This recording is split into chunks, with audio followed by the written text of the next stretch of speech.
নমস্কার, গুরু কৃপাই কেবলম। আজ আমি ভয় নাশক শক্তিশালী টোটকা নিয়ে কয়েকটি আলোচনা করব। ভয় নাশক শক্তিশালী টোটকা। যদি কোনো প্রকার কোনো জাতক জাতিকা বা কোনো ব্যক্তি ভয় পান, তবে প্রত্যেক দিন হনুমান চাল্লিশা পাঠ করুন ও একটা হনুমান চাল্লিশা বই কিনে পকেটে রাখুন। এবং যারা বাইক চালান বা যারা চার চাকা চালান, গাড়ির মধ্যে একটা হনুমান চাল্লিশা বই রাখুন এবং মঙ্গলবার দিনকে হনুমানজিকে মেটে সিঁদুর দান করুন। মঙ্গলবার দিন হনুমানজিকে মেটে সিঁদুর দান করুন। আর হনুমানজির কাছ থেকে পায়ের গোড়ায় যদি মেটে সিঁদুর থাকে, ওই মেটে সিঁদুর কিছুটা সংগ্রহ করে নিজের কপালে বা কণ্ঠে লাগান। আপনারা অনেকটাই সুফল পাবেন, ভয় থেকে অনেকটাই আপনারা আশানুরূপ ফল পাবেন। 2 নম্বর, হিরে অথবা ফিরোজা পাথর। হিরে অথবা ফিরোজা পাথর যদি শরীরে ধারণ করেন তাহলে তাদের বিষাক্ত জন্তুর ভয় থাকে না, বা বিষাক্ত জন্তুর কোনো রকম কামড়াবে না। হিরে অথবা ফিরোজা পাথর শরীরে ধারণ করলে। 3 নম্বর, সূর্য উপাসনার মধ্যে সূর্যদেবকে অর্ঘ্য দিন। ফলে কোনো রকমের চিন্তা বাধা দূর হয়ে যায় এবং সুখের দ্বার খুব তাড়াতাড়ি খুলে যায়। সূর্যদেবকে একটা তামার ঘটিতে জল নিয়ে একটা লাল জবা ফুল দিয়ে নিজের মনস্কামনা জানিয়ে প্রত্যেক দিন অর্ঘ্য দিন। তাহলে দেখবেন আপনাদের অনেক রকম সুখের দ্বার খুলে যাবে এবং অনেক বাধা বিঘ্ন চিন্তা দূর হবে। 4 নম্বর, 7টি শনিবার সূর্যাস্তের পর 7টি শনিবার সূর্যাস্তের পর অশ্বত্থ গাছের গোড়ায় জল ঢাললে অস্ত্রের হাত থেকে, অস্ত্রশস্ত্রের ভয় থেকে আপনারা রক্ষা পাবেন।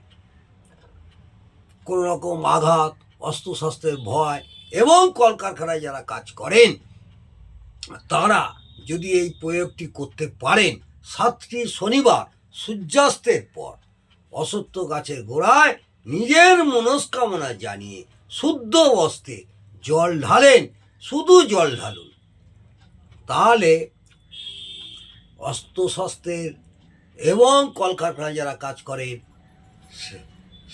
তার হাত থেকে অনেকটাই রেহাই পাবেন। 5 নম্বর, যদি কেওড়া গাছের মূল ধারণ করা যায় তবে শত্রু ভয় থাকে না।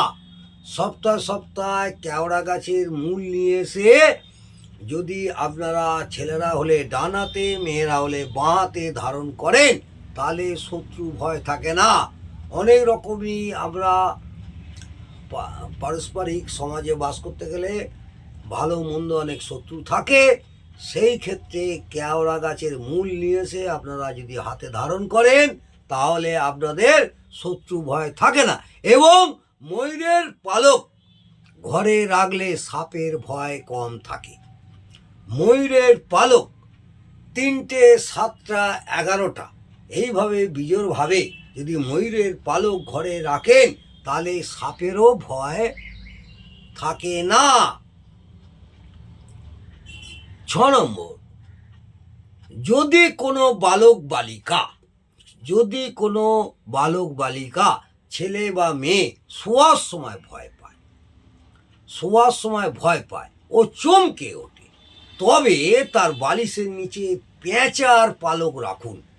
যেভাবে হোক পেঁচার পালক সংগ্রহ করুন। যদি কোনো কারণে না পেয়ে থাকেন, চিড়িয়াখানায় যাবেন, কাকুই বলে পেঁচার পালক সংগ্রহ করে সেই বালক বালিকা শোবার বালিশের নিচে রেখে দিন বা খাটের নিচে রেখে দিন, তাহলে তারা ভয় পাবে না। এছাড়া 7 নম্বর, যদি ডান হাতের বায়ুতে, পুরুষরা হলে ডান হাতের বায়ুতে আমলার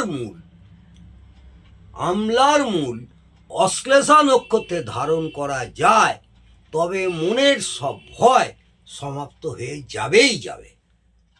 যদি ডান হাতে বায়ুতে, পুরুষ হলে ডান হাতে, মহিলা হলে বাঁ হাতে, আমলার মূল অশ্লেষা নক্ষত্রে ধারণ করুন সাদা সুতো দিয়ে, তাহলে দেখবেন নানা রকম মনের যে চাপ এবং মনের সব ভয় সমাপ্ত হয়ে যাবে এবং অব্যক্ত ফল পাবেন, আশানুরূপ ফল পাবেন। আজকে আমি এই কয়েকটি টোটকা আপনাদের বললাম, ভয় নাশক শক্তিশালী টোটকা। যদি ভালো লাগে তবেই আপনারা কমেন্টে জানাবেন এবং একটি লাইক করে উৎসাহিত করবেন। নমস্কার, জয় মা তারা।